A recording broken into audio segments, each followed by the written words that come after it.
मतलब R L और सी ये सीरीज में लगे हैं, रेजोनेंस की स्थिति कब कहलाएगी? एक्सएल बराबर एक्सी जब हो रहा था किसी एक ऐसी फ्रीक्वेंसी पे, जब एक्सएल बराबर हमारा एक्सी हो जा रहा था, तो ऐसी स्थिति को हम क्या कहते थे? रेजोनेंस की स्थिति, है ना? यही था ना, एक्सएल बराबर एक्सी। आप लोग रिवाइज करिए अच्छे से थोड़ा। चलिए आज हम आगे बढ़ते हैं। रेजोनेंस कर्व हमारा नेक्स्ट टॉपिक है। ये 2 दिन का और चैप्टर है ना। रेजोनेंस कर्व क्या होता है, ठीक। आज हम पढ़ेंगे बैंडविड्थ के बारे में, क्वालिटी फैक्टर, उसके बाद पढ़ेंगे सेलेक्टिविटी के बारे में, ठीक। देखिए रेजोनेंस कर्व, जब परिपथ में बहने वाली धारा, ठीक है, रेजोनेंस कर्व क्या होती है? जब परिपथ, आप लोग लिखते रहिए साथ में, परिपथ में बहने वाली धारा और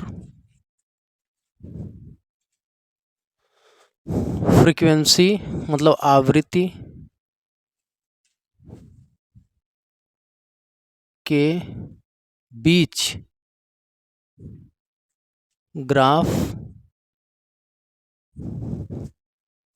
खींचा जाता है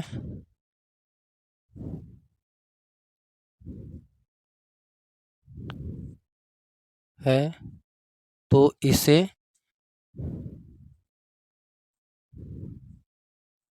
अनुनाद कर्व या रेजोनेंस कर्व कहते हैं ना, कर्व कहते हैं। किसे भाई? जब परिपथ में बहने वाली धारा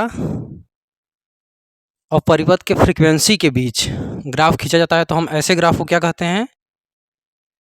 रेजोनेंस कर्व, ठीक है, या अनुनाद ग्राफ। देखिए अब यहाँ पे आप हेडिंग डाल लीजिए, या पहले आप समझ लीजिए कट ऑफ फ्रीक्वेंसी क्या होती है, ठीक है। हेडिंग डाल लीजिए, नेक्स्ट आपका हेडिंग है, पहला ये था cut off, cut off frequency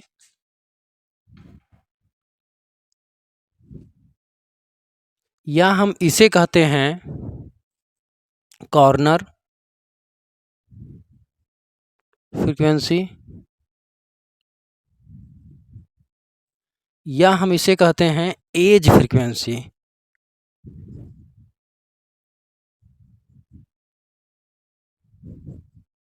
ठीक।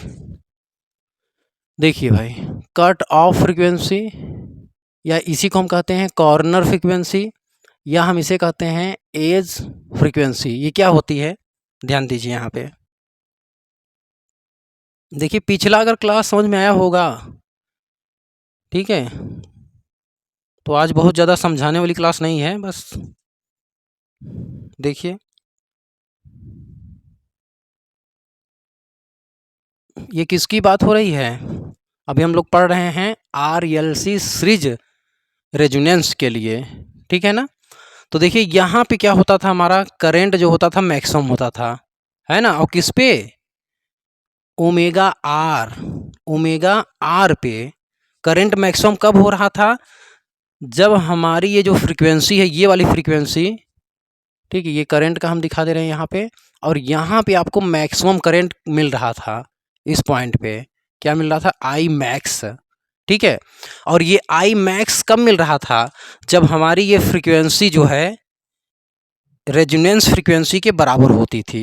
और रेजोनेंस फ्रीक्वेंसी कब? जब एक्सएल बराबर एक्सी हो रहा था, ठीक है। तो उस फ्रीक्वेंसी को हम लोग कह रहे थे रेजोनेंस फ्रीक्वेंसी। और उस कंडीशन में जब एक्सएल बराबर एक्सी हो रहा था, तो उस कंडीशन में क्या हो रहा था? जेड हमारा मिनिमम आ रहा था, ठीक है। यहाँ पे अगर हम इम्पिडेंस का ग्राफ खींचेंगे तो यहाँ से ये जाके ऐसे जा रहा था, ठीक है, इम्पिडेंस का। और यहीं पे देखेंगे जहाँ पे इम्पिडेंस हमारा मिनिमम है ना, वहाँ पे हमारा करंट क्या होगा? मैक्सिमम होगा। ऐसा हमने देखा था। अब देखिए, देखिए कट ऑफ फ्रीक्वेंसी क्या होती है? जिस फ्रीक्वेंसी पे, यहाँ पे आप लिख लेंगे जिस फ्रीक्वेंसी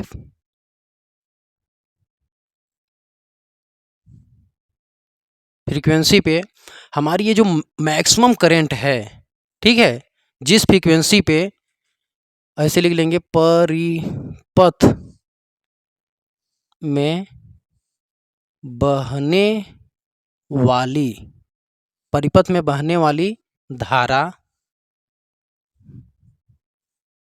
अपने मैक्सिमम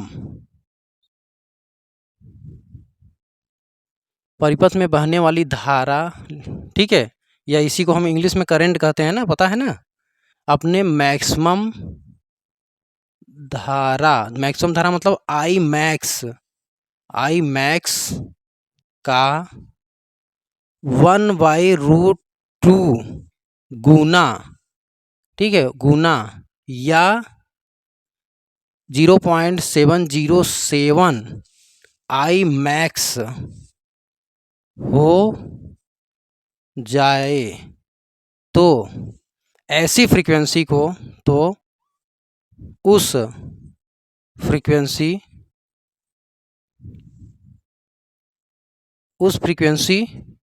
को कट ऑफ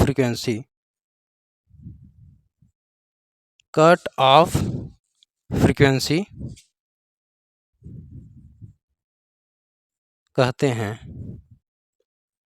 ठीक है। कहने का मतलब देखिए, रेजोनेंस फ्रीक्वेंसी पे क्या होता है भाई, हमारी करंट मैक्सिमम होती है, ठीक है, रेजोनेंस फ्रीक्वेंसी पे हमारी करंट क्या होती है, मैक्सिमम होती है। लेकिन जिस फ्रीक्वेंसी पे, अब ये करंट देखिए, कभी 2 गुना होगा, कभी 3 गुना होगा, ऐसे अल्टरनेटिव करंट होती है ना, कभी 2 गुना होगा, कभी 1 गुना होगा, कभी 4 गुना होगा, कभी हो सकता है कितना गुना हो जाए। तो ऐसे ऐसे एक कंडीशन ऐसा आता है जब ये करंट, ठीक है, अपने मैक्सिमम का कितना हो जाए, 70%। इसी 70% को हम ऐसे लिख सकते हैं 1/√2। जब √2 का 1 में भाग देंगे तो आता है 0.707, इसका मतलब हुआ 70.7%, ठीक है, मैक्सिमम करंट का, ठीक है। जिस फ्रीक्वेंसी पे हमारी जो मैक्सिमम करंट है 70% हो जाए, उस फ्रीक्वेंसी को हम क्या कहते हैं, कट ऑफ फ्रीक्वेंसी, ठीक है। जैसे मान लीजिए मैक्सिमम हमारी करंट 100 है, तो वो जिस फ्रीक्वेंसी पे 70 होगी करंट, उस फ्रीक्वेंसी को हम क्या कहेंगे, कट ऑफ फ्रीक्वेंसी, ठीक है, समझ में आया ना। चलिए मान लीजिए इसका ये मैक्सिमम करंट यहाँ पे है, ठीक है, यहीं पे होता है मैक्सिमम करंट, और ये यहाँ पे कहीं आके 70% हो जा रही है, या अपने मैक्सिमम करंट का कितना हो जा रही है भाई, ये अपने मैक्सिमम करंट का यहाँ पे हो जा रही है आई मैक्स का √2 गुना, 1/√2 गुना, ठीक है। या हम इसी को क्या लिखेंगे, इसी को हम लिखते हैं 0.707 आई मैक्स, ठीक। यहाँ पे तो ये जो फ्रीक्वेंसी है ये मान लीजिए है भाई ω1, और यहाँ पे भी वही है, अपने मैक्सिमम करंट का यहाँ भी मिल रही है आई मैक्स का √2, या इसी को हम लिखते हैं 0.707 आई मैक्स, ठीक। मतलब अपने अधिकतम करंट का कितना हो जा रही है भाई, 0.707। तो उस फ्रीक्वेंसी को हम क्या कहते हैं, कट ऑफ फ्रीक्वेंसी, ये ω2 है। देखिए ये जो फ्रीक्वेंसी है ये रेडियन प्रति सेकेंड में है, या हम इसको लिखेंगे f1, ये होगा हर्ट्ज में, या इसको लिखेंगे fr, ये भी होगा हर्ट्ज में, और इसको हम लिख सकते हैं f2, ये भी होगा हर्ट्ज में, ठीक। तो कट ऑफ फ्रीक्वेंसी समझ में आया, ठीक है। जिस फ्रीक्वेंसी पे परिपथ में बहने वाली धारा अपने मैक्सिमम धारा का 1/√2 गुना हो जाए, तो उस फ्रीक्वेंसी को हम क्या कहते हैं, कट ऑफ फ्रीक्वेंसी, ठीक है। जाहिर सी बात है भाई, कभी करंट 0 होगी, कभी अनंत होगी, तो जिस फ्रीक्वेंसी पे, ठीक है, जिस फ्रीक्वेंसी पे करंट अपने मैक्सिमम का 1/√2 गुना हो जाए, तो उस फ्रीक्वेंसी को हम क्या कहेंगे, कट ऑफ फ्रीक्वेंसी। बाकी सब आप यहाँ पे लिखा हुआ है। देखिए अब देखिए कट ऑफ फ्रीक्वेंसी पे ही अगर आप पावर निकालेंगे, ठीक है, पावर यहाँ निकालेंगे। अब ध्यान दीजिए, पावर बराबर हम सूत्र जानते हैं, होता है भाई P बराबर होता है I स्क्वायर R, ठीक है। अब कट ऑफ फ्रीक्वेंसी पे हम लिखेंगे, कट ऑफ फ्रीक्वेंसी हमारी करंट कितना है, आई मैक्स अपान √2। तो देखिए ये लिखेंगे आई मैक्स अपान √2 का स्क्वायर, ठीक है, आई मैक्स अपान √2 का स्क्वायर इंटू आर कर देंगे। तो ये देखिए क्या मिल गया, आई मैक्स स्क्वायर आर बटे में 2, ठीक है। मतलब ये पावर का क्या हो गया, आधा। आप देख रहे हैं यहाँ पे ये पावर का क्या हो गया भाई, आधा, ठीक है। तो जिस फ्रीक्वेंसी पे, ठीक है, ध्यान दीजिए यहाँ पे जिस फ्रीक्वेंसी पे अपने मैक्सिमम पावर का, इसका आई मैक्स मैक्सिमम करंट यहाँ पे है तो मैक्सिमम पावर भी यहीं मिलेगी। तो जिस फ्रीक्वेंसी पे अपने मैक्सिमम पावर का, यहाँ पे आई मैक्स है तो यहाँ पे लिखेंगे आप मैक्सिमम पावर, इसको ऐसे लिखेंगे, ठीक है, सही रूप से। P बराबर देखिए आई मैक्स का स्क्वायर इंटू आर, यहाँ पे सिर्फ आई था तो यहाँ पे सिंपल पावर था, ठीक है, आई मैक्स इंटू आर, तो ये हो जाएगा P बराबर P मैक्स बाई 2, ठीक। अब देखिए यहाँ पे पूछा जाता है आपसे हाफ पावर फ्रीक्वेंसी क्या होती है। नेक्स्ट आपसे क्या पूछा जाएगा, हाफ पावर फ्रीक्वेंसी। देखिए हाफ पावर फ्रीक्वेंसी बहुत सिंपल है, यहाँ पे हमने सिद्ध भी करके दिखा दिया। कट ऑफ फ्रीक्वेंसी पे हमने निकाला, कट ऑफ फ्रीक्वेंसी पे हमारी जो करंट है आई मैक्स अपान √2 है, ठीक है। तो देखिए हाफ पावर फ्रीक्वेंसी क्या होती है, मैक्सिमम, सिंपल लिख लीजिए ऐसे ही, हाफ पावर फ्रीक्वेंसी क्या होती है, ठीक है, मैक्सिमम पावर जिस भी फ्रीक्वेंसी पे आधा हो जाए उस फ्रीक्वेंसी को हम क्या कहेंगे, हाफ पावर फ्रीक्वेंसी, ठीक है, हाफ पावर फ्रीक्वेंसी। और इस फ्रीक्वेंसी को हम क्या लिखते हैं भाई, इसी फ्रीक्वेंसी को आप लिख लीजिएगा 3 dB फ्रीक्वेंसी भी कहते हैं, ठीक है, इस फ्रीक्वेंसी को क्या कहते हैं, 3 dB फ्रीक्वेंसी, ठीक है ना। समझ में नहीं आ रहा होगा आपको ना।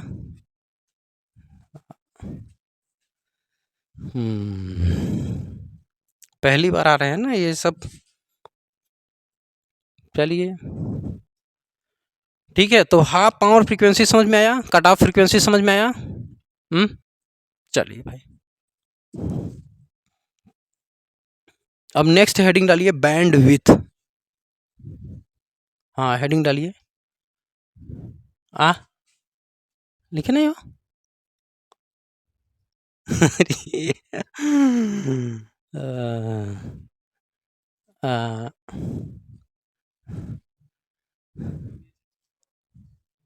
चित्र भी रहेगा, बनाओ।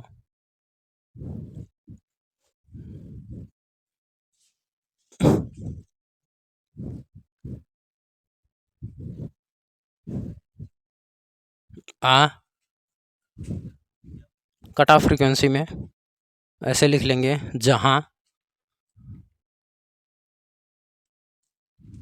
इसके बारे में ना, जैसे ये F1 है, FR है, F2 है ना। देखिए ओमेगा 1 या F1 इसे हम कहते हैं भाई, है तो कट ऑफ फ्रीक्वेंसी ना, लेकिन आप सभी लोग जानते हैं रेजोनेंस फ्रीक्वेंसी के इधर जो होता है वो लोअर होता है, इधर लोअर फ्रीक्वेंसी होती है, और रेजोनेंस फ्रीक्वेंसी के इधर हायर फ्रीक्वेंसी होती है, ठीक है। मतलब इधर फ्रीक्वेंसी सीधी सी बात है, ये 0 से यहाँ से शुरू होता है इधर बढ़ते क्रम में, अगर आप रेजोनेंस फ्रीक्वेंसी से इधर आ रहे हैं मतलब घट रहे हैं, और उधर जा रहे हैं तो बढ़ रहे हैं, ठीक। तो हम इसे कहते हैं, और हैं ये कट ऑफ फ्रीक्वेंसी है ना, ठीक है। क्यों ये कट ऑफ फ्रीक्वेंसी क्यों है, क्योंकि यहाँ पे, ठीक है, यहाँ पे आई मैक्स बाई √2 मिल रहा है हमें, यहाँ पे आई मैक्स बाई √2 मिल रहा है। तो जहाँ भी करेंट अपने मैक्सिमम करंट का आधा नहीं 1/√2 गुना हो जाए तो उसे हम क्या कहेंगे, कट ऑफ फ्रीक्वेंसी, उस फ्रीक्वेंसी क्या कहेंगे, कट ऑफ फ्रीक्वेंसी, है ना, समझ में आया। तो देखिए ये ओमेगा 1 और F1 ये क्या है भाई, इसे हम कहते हैं lower cut off frequency, lower cut off frequency, और या हम इसे क्या कहते हैं, ठीक है, लोअर कॉर्नर फ्रीक्वेंसी।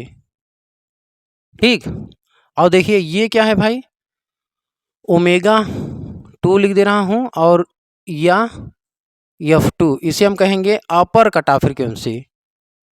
क्या कहेंगे, अपर कट ऑफ फ्रीक्वेंसी, पूरा लिखिएगा आप लोग फ्रीक्वेंसी। अब ये ओमेगा आर या एफ आर, ये क्या है भाई, इसे हम कहते हैं रेजोनेंस फ्रीक्वेंसी, रेजोनेंस फ्रीक्वेंसी। ठीक, इतना बस नोट करिए आप लोग। इसे हम कहते हैं लोअर कट ऑफ फ्रीक्वेंसी, इसे अपर कट ऑफ फ्रीक्वेंसी, इसे हम कहते हैं रेजोनेंस फ्रीक्वेंसी। ठीक है ना, इतना आप लोग रिवाइज कर लीजिएगा। अब देखिए, रेजोनेंस फ्रीक्वेंसी से इधर जाएंगे तो इधर जो परिपथ होता है किस तरह से व्यवहार करता है, कैपेसिटिव नेचर का, और इधर जाएंगे तो इंडक्टिव नेचर का। पावर फैक्टर इधर क्या होगा, लीडिंग होगा, और इधर क्या होगा, लैगिंग होगा।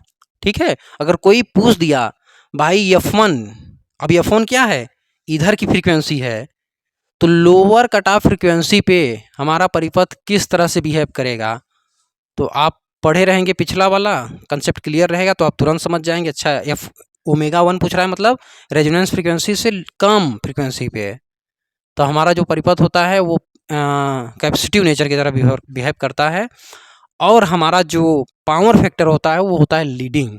कैपेसिटर में करंट लीड करती है ना, तो लीडिंग पावर फैक्टर होगा। इसी प्रकार अगर ओमेगा 2 मतलब अपर कट ऑफ फ्रीक्वेंसी पे हमारा परिपथ किस तरह से बिहेव करेगा, तो आप बताएंगे कि हमारा जो परिपथ होगा वो इंडक्टिव नेचर रखेगा। पावर फैक्टर क्या होगी, लैगिंग होगी, क्योंकि इंडक्टर में हमारा करंट क्या होता है, लैग करता है ना। ठीक, रेजोनेंस फ्रीक्वेंसी पे अगर कोई पूछे तब पता है यहाँ पे Z मिनिमम होता है और बराबर R मिलता है, तो प्योर रेजिस्टिव सर्किट की तरह रेजोनेंस फ्रीक्वेंसी पे हमारा परिपथ बिहेव करेगा। ठीक है, प्योर रेजिस्टिव सर्किट। अब प्योर रेजिस्टिव सर्किट में जानते ही हैं क्या होता है, फेज एंगल क्या होता है, 0, पावर फैक्टर यूनिटी, है ना। चलिए भाई, ये नोट कर लिए। अब हेडिंग डालिए,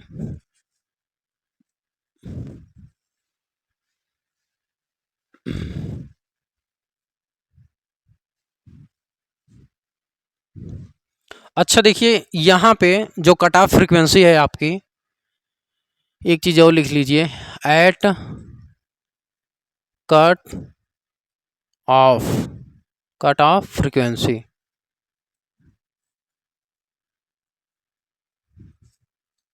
देखिए कट ऑफ फ्रीक्वेंसी पे अगर कोई आपसे पूछे करंट क्या होगा भाई कट ऑफ फ्रीक्वेंसी पे, तो आप कहेंगे मैक्सिमम करंट बाई रूट 2 होता है। कट ऑफ फ्रीक्वेंसी पे ही करंट होता है। ठीक है, ये सब चीज़ें याद कर लीजिए। और देखिए यहाँ पे फेज एंगल जो होगा आपका, फेज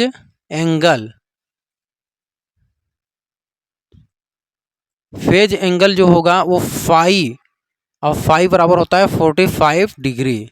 ठीक है, और यहाँ पे इम्पिडेंस जो होता है आपका, इम्पिडेंस,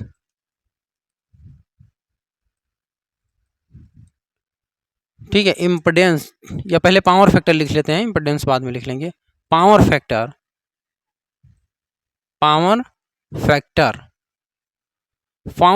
क्या होता है भाई, cos फाइव होता है, और cos फाइव का मान क्या है, 45 अंश, और cos 45 अंश का मान 1/√2।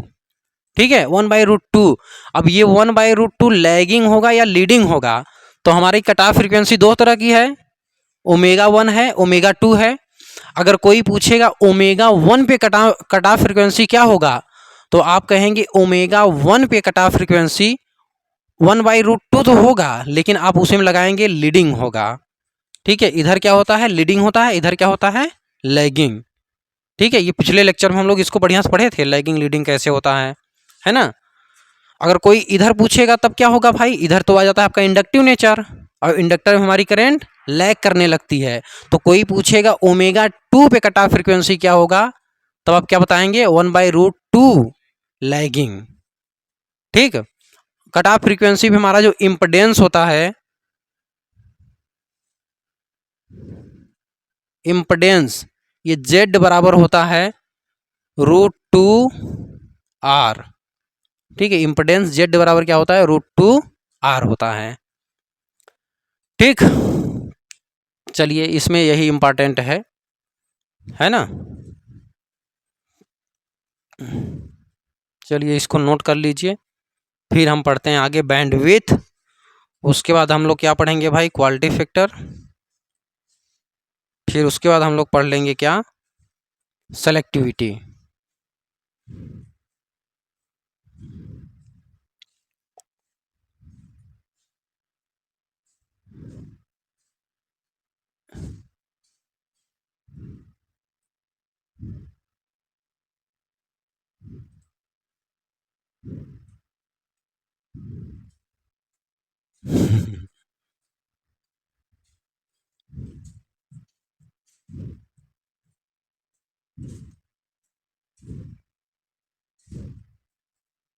अब बताओ, यहाँ बताओ क्या सेवा कैसे की था आपका।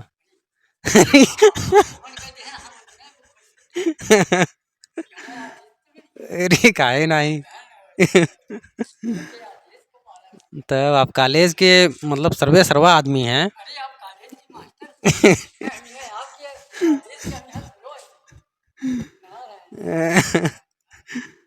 पानी पी, पानी बा नहीं था, लेकिन थोड़ा सा बा दिखा। आ?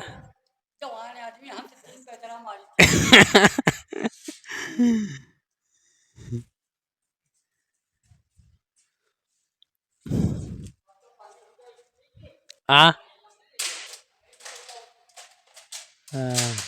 हो गया।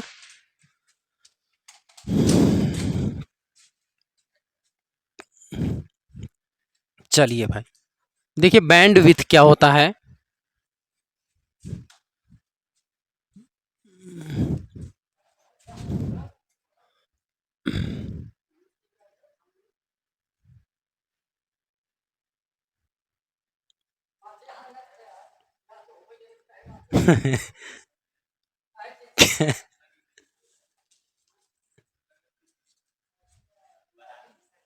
आ?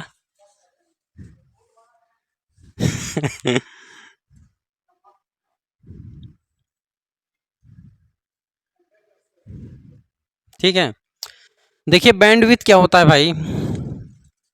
बैंडविथ देखिए, अपर कट ऑफ फ्रीक्वेंसी और लोअर कट ऑफ फ्रीक्वेंसी के अंतर को हम क्या कहते हैं, बैंडविथ। ठीक है, अपर कट ऑफ फ्रीक्वेंसी और लोअर कट ऑफ फ्रीक्वेंसी के अंतर को हम क्या कहते हैं, बैंडविथ। यहां पे लिख लेंगे आप, अपर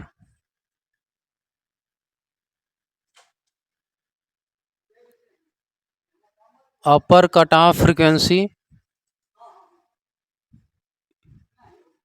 तथा lower lower cut off frequency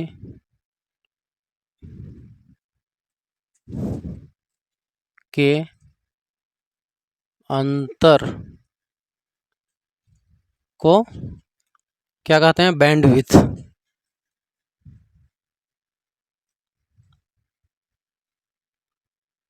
ठीक है, कहने का मतलब क्या हुआ भाई, यहाँ पे आप लिखेंगे बैंडविथ को शॉर्ट में BW लिखते हैं ना, बैंडविथ। ठीक है, बैंडविथ बराबर, देखिए डेल ओमेगा का मतलब क्या हो गया, ω2 माइनस ω1। ठीक, ये क्या है, बैंडविथ है। समझ में आया चीज। देखिए, और ये होता है आर बटे में एल। ये बैंडविड्थ का मोस्ट इंपॉर्टेंट फार्मूला है। कोई पूछे बैंडविड्थ का मात्रक क्या होगा भाई, तो क्या बताओगे राहुल, बता सकते हो? बैंडविड्थ का मात्रक, फ्रीक्वेंसी का मात्रक क्या होता है? आ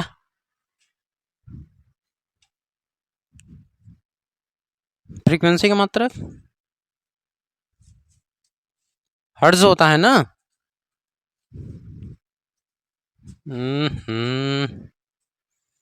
ठीक है, तो बैंडविड्थ क्या है? फ्रीक्वेंसी का अंतर ही तो है, तो इसका मात्रक भी हर्ट्ज ही आएगा। लेकिन अब यहाँ पे ओमेगा 2 ओमेगा 1 है, तो इसका यूनिट अगर कोई पूछे तो ये होगा रेडियन, रेडियन प्रति सेकेंड। ठीक है, अगर कोई आपसे पूछ ले, देखिए बैंडविड्थ का दूसरा सूत्र देखिए, बैंडविड्थ बराबर अगर डेल एफ है तो इसका मतलब क्या होगा, F2 माइनस F1, और ये होगा भाई आर यल अपान में 2 पाई एल, तब ये हो जाएगा आपका हर्ट्ज में। ये किस में होगा? हर्ट्ज में। ठीक, तो यहाँ पे बैंडविड्थ के दो सूत्र आपको इंपॉर्टेंट याद करके रखने हैं, है ना।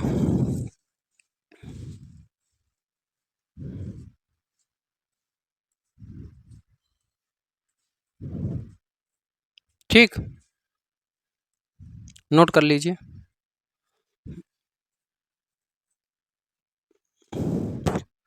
देखिए, नोट में करके लिख लीजिएगा। नोट में एक मुख्य बात, R L C series, series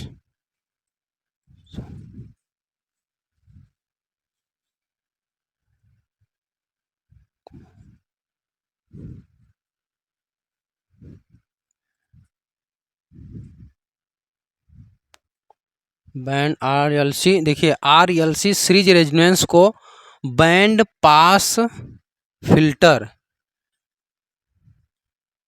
या इसे एक्सेप्टर सर्किट, एक्सेप्टर सर्किट, या इसे हम क्या कहते हैं भाई, रिसीवर,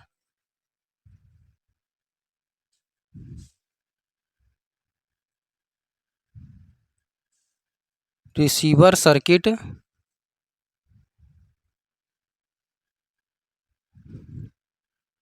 कहते हैं। ठीक है, अब देखिए इसको ना, आरएलसी सीरीज जो आपका रेजोनेंस है, इसे हम बैंड पास फिल्टर या एक्सेप्टर सर्किट, ठीक है, एक्सेप्टर सर्किट, या हम इसे रिसीवर सर्किट भी कहते हैं। ऐसा क्यों कहते हैं भाई? देखिए ये क्या है, ये ना एक बैंड, आरएलसी सीरीज रेजोनेंस जो होता है, एक बैंड वाली फ्रीक्वेंसी को ही ये पास करता है। ये क्या करता है, इसके इधर वाली जो फ्रीक्वेंसी होगी और इसके इधर वाली जो फ्रीक्वेंसी होगी वो उसको रिजेक्ट कर देगा। ठीक है, इसके इधर वाली जो फ्रीक्वेंसी होगी, इसके इधर वाली जो फ्रीक्वेंसी होगी उसको क्या करेगा, ये रिजेक्ट कर देगा, और पास किसको करेगा, एक बैंड वाली फ्रीक्वेंसी को। बैंड मतलब क्या है, ये ओमेगा 1 और ओमेगा 2 के बीच की जो फ्रीक्वेंसी होगी वो उसको ही पास करेगा। अब उसमें से ये किसको कैच करेगा, जो रेजोनेंस फ्रीक्वेंसी के बराबर होगी उसको क्या करेगा, कैच कर लेगा, क्योंकि रेजोनेंस फ्रीक्वेंसी पे हमारी जो विद्युत धारा है वो मैक्सिमम होती है, बाकी सभी जो है विद्युत धारा बहुत कम हो जाती हैं, बहुत कम हो जाती हैं, तो उनको क्या करता है, रिजेक्ट कर देता है। तो हमारे जो रेडियो होते हैं वो इसी परिपथ पे काम करते हैं। जो रेडियो में हम लोग ट्यूनिंग नहीं करते हैं, ऐसे नब हिलाते हैं ना, जो चैनल पकड़ाते हैं, तो वो चैनल हम लोग क्या करते हैं, वो रेजोनेंस फ्रीक्वेंसी को मैच कराते हैं। जैसे कि कोई बताओ, आप रेडियो में कितना होता है, रेडियो मिर्ची कितने पकड़ता है? आ नहीं पता है भाई, कुछ तो होगा ना। आरजे कार्तिक कौन सा होगा, कोई भी होगा, कितना 98.7 ना। तो हम लोग क्या करते हैं, अब हमें पता चल गया है कि यहाँ से देखो, यहाँ से बहुत सारे सिग्नल आएंगे, इतने के बीच के पूरे सिग्नल इस एंटीना में आएंगे। ठीक है, एंटीना में क्या आएंगे, इतने बीच के पूरे सिग्नल यहाँ पे आके टकराएंगे। लेकिन अब हम क्या करेंगे, 98 पॉइंट यहाँ लिखा रहेगा, 98.7 ऐसे करके लिखा रहेगा, तो हम अपने ऐसे ला के उस पॉइंट पे एकदम एग्जैक्ट मैच कराएंगे। ठीक है, हमने इसके रेजोनेंस फ्रीक्वेंसी के बराबर अपने रेडियो में क्या किया, सेट कर दिया। तो ये क्या करेगा, उस टाइम इसमें से जितने भी वेव सिग्नल होंगे उसको ये कैच करेगा। और ये देखिए अभी वेव फॉर्म में है, ये तरंग के रूप में है, लेकिन एंटीना में जब जाएगा तो ये इलेक्ट्रिक के फॉर्म में चेंज हो जाएगा। ठीक है, एंटीना वेव तरंग को एक्सेप्ट करता है और किस में चेंज कर देता है, इलेक्ट्रिक के रूप में। ठीक है, अब देखिए जैसे ही हम यहाँ पे 98.7 सेट कर दिए, तो अब इसमें से सभी तरंगे किसके रूप में चली गई, विद्युत धारा के रूप में। ठीक है, इलेक्ट्रिक फॉर्म के रूप में। और जैसे ही 98.7 पे हम सेट करेंगे तो हमारी इसकी फ्रीक्वेंसी इसके फ्रीक्वेंसी से मैच कर गई और वहां पे हो जाएगा रेजोनेंस का कंडीशन। अब इसमें जो इलेक्ट्रिक करंट होगी वो सबसे मैक्सिमम कौन सी करंट होगी, जिसकी फ्रीक्वेंसी 98.7 होगी, जिसकी फ्रीक्वेंसी क्या होगी 98.7 होगी, वो उसकी करंट क्या होगी, मैक्सिमम होगी। और वही मैक्सिमम करंट हमें सुनाई देगा साउंड के रूप में। स्पीकर हमारा क्या करेगा, विद्युत विद्युत को किस में चेंज करेगा, साउंड के रूप में। स्पीकर का यही काम है। और वो कौन सा साउंड सुनाई देगा, रेजोनेंस वाला। ठीक है, क्योंकि हमने रेजोनेंस पे मैच करा दिया। और रेजोनेंस कंडीशन में क्या होता है, रेजोनेंस फ्रीक्वेंसी में हमारी करंट क्या होती है, मैक्सिमम हो जाती है। तो ये मान लीजिए आपका 98.7 हो गया यहाँ पे। और इसी करंट को एंटीना कैच करके जब बाहर भेजेगा, रेडियो के अंदर भेजेगा, तो ये करंट क्या होगी, मैक्सिमम होगी। और ये करंट कौन सी होगी, 98.7 वाली। और सभी करंट इधर होंगी, लेकिन ये बहुत कम होंगी, बहुत कम होगी, आपको सुनाई नहीं देगा इसको। अब जैसे ये है, हमने यहाँ पे ये लिया हुआ है और एक ये लिया हुआ है। ठीक है, ये भी लिए हैं, ये भी लिए हैं, और दोनों में कुछ ना कुछ वाइब्रेशन होगा, है ना। इसमें कुछ कम होगा, इसमें कुछ कम होगा, लेकिन वाइब्रेशन होगा जरूर। या तो हम दूसरा कुछ ले लें, चलिए छोड़िए, आप कहेंगे इसमें कहाँ वाइब्रेशन हो रहा है। जैसे मान लीजिए हम ये ले लिए। अब ठीक है, अब देखिए इसमें भी कुछ वाइब्रेट हो रहा है और इसमें भी कुछ हो रहा है वाइब्रेट। और ये वाइब्रेट क्यों कर पा रहा है, क्योंकि इसका एक नेचुरल फ्रीक्वेंसी है।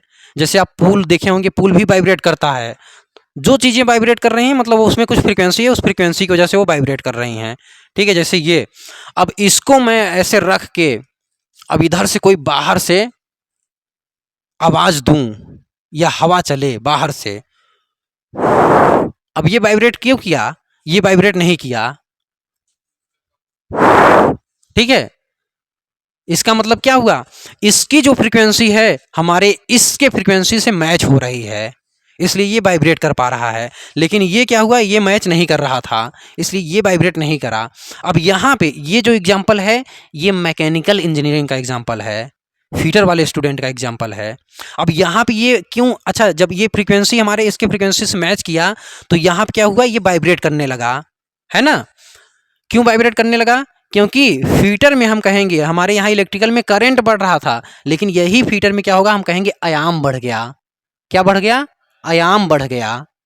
ठीक है, एम्पलीट्यूड बढ़ गया, इसलिए ये वाइब्रेट करने लगा। अब यही इलेक्ट्रिकल इंजीनियरिंग में जो हम लोग पढ़ते हैं, तो जब भी हमारी फ्रीक्वेंसी, ठीक है, किसी सोर्स की फ्रीक्वेंसी नेचुरल फ्रीक्वेंसी के जैसे ही बराबर होती है तो वहां पे हमारा करंट बढ़ जाता है। ठीक है, जैसे कि ये जो साउंड आ रहा था 90, बहुत सारे फ्रीक्वेंसी वाले साउंड होंगे। अरे भाई मतलब जी टीवी होगा, जियो सिनेमा होगा, स्टार गोल्ड होगा, नेशनल भारती होगा। अब हमको देखना है सिर्फ मान लीजिए जी सिनेमा देखना है, तो हम अपने उसमें टीवी में ले जाएंगे, ऐसे खट खट खट खट सेट करेंगे। आजकल तो रिमोट कंट्रोल हो गया है, रिमोट से तुरंत ही दाब दिए 107 नंबर, सेट हो गया। तो हम क्या करते हैं, जो बाहर जो हमें पता है कि जियो सिनेमा या जैसे रेडियो का लेंगे, रेडियो का फ्रीक्वेंसी के रूप में दिया हुआ है, उसका भी फ्रीक्वेंसी है, लेकिन हम उसको कोड के रूप में याद करते हैं।